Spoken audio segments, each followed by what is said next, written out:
ఇది the వేదంశ్ devotional దివ్యమైన కథలు. ఆలయ విషయాలు మీకోసం. ఒక గ్రామాన్ని మసూరికలు మహమ్మారులు చుట్టుముట్టినప్పుడు అడవిలోని వేపచెట్టు కింద ప్రత్యక్షమైన ఆ శక్తి ఎవరు? అదే పోచమ్మ తల్లి. Double quotation. పూర్వం తెలంగాణ ప్రాంతంలో ఉన్న ఒక చిన్న గ్రామం పేరు వేములవాడపల్లి. ఆ గ్రామంలో ప్రజలు ఆనందంగా జీవించేవారు. పంటలు పండేవి. పశువులు బాగుండేవి. పిల్లల నవ్వులతో గ్రామం కళకళలాడేది. కానీ ఒక సంవత్సరం గ్రామంపై భయంకరమైన వ్యాధి పడింది. చిన్న పాక్స్, మసూరికలు, జ్వరాలు, అంటువ్యాధులు ఒక్కసారిగా వ్యాపించాయి. రోజురోజుకు ప్రజలు అనారోగ్యానికి గురయ్యారు. వైద్యం తెలియని కాలం కావడంతో గ్రామస్థులు భయంతో వణికిపోయారు. గ్రామ పెద్ద రామయ్య గ్రామ సభ పెట్టాడు. రామయ్య, ఇలా కొనసాగితే మన గ్రామం అంతా నాశనమవుతుంది. దేవతల్ని ప్రార్థిద్దాం. అప్పుడు గ్రామంలో ఉన్న వృద్ధురాలు లక్ష్మమ్మ ఇలా చెప్పింది. లక్ష్మమ్మ, ఈ అడవిలో ఒక శక్తివంతమైన అమ్మవారు ఉన్నారని మా పెద్దలు చెప్పేవారు. ఆమె పేరు పోచమ్మ. ఆమెను భక్తితో ప్రార్థిస్తే గ్రామాన్ని కాపాడుతుందట. గ్రామస్థులందరూ ఆశతో అడవిలోకి వెళ్లారు. కనిపించింది. ఆ వెలుగులో ఓ దివ్యరూపం ప్రత్యక్షమైంది. పోచమ్మ తల్లి, భయపడకండి నా పిల్లలారా.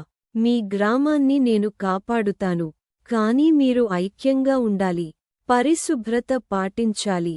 ఒకరికి ఒకరు సహాయం చేయాలి. ఆ అమ్మవారి మాటలు విన్న గ్రామస్థులు కన్నీళ్లతో నమస్కరించారు. గ్రామస్థులు, అమ్మా, మా గ్రామాన్ని రక్షించు తల్లి. అమ్మవారు వారికి వేపాకులు, పసుపు, కుంకుమ ఇచ్చి ఇలా చెప్పింది. పోచమ్మ తల్లి, వేప పవిత్రం. దీన్ని గ్రామమంతా కట్టండి. పరిశుభ్రంగా ఉండండి. నేను మీకు అండగా ఉంటాను. ఆ రోజు నుంచే గ్రామస్థులు అమ్మవారి మాటలు పాటించారు. గ్రామాన్ని శుభ్రం చేశారు. వేప తోరణాలు కట్టారు. పోచమ్మ తల్లికి బోనాలు సమర్పించి జాతర నిర్వహించారు. కొన్ని రోజులకే వ్యాధులు తగ్గిపోయాయి. గ్రామం మళ్లీ ఆనందంతో నిండిపోయింది. ఆ రోజునుంచి ప్రతి సంవత్సరం గ్రామస్థులు పోచమ్మ జాతర ఆ రోజునుంచి ప్రతి సంవత్సరం గ్రామస్థులు పోచమ్మ జాతర జరుపుకుంటూ అమ్మవారిని పూజించసాగారు. గ్రామ ఆరోగ్యం, పిల్లల క్షేమం, పంటల అభివృద్ధి కోసం భక్తితో మొక్కులు పెట్టేవారు. ఇప్పటికీ తెలంగాణ గ్రామాల్లో పోచమ్మ తల్లిని 1.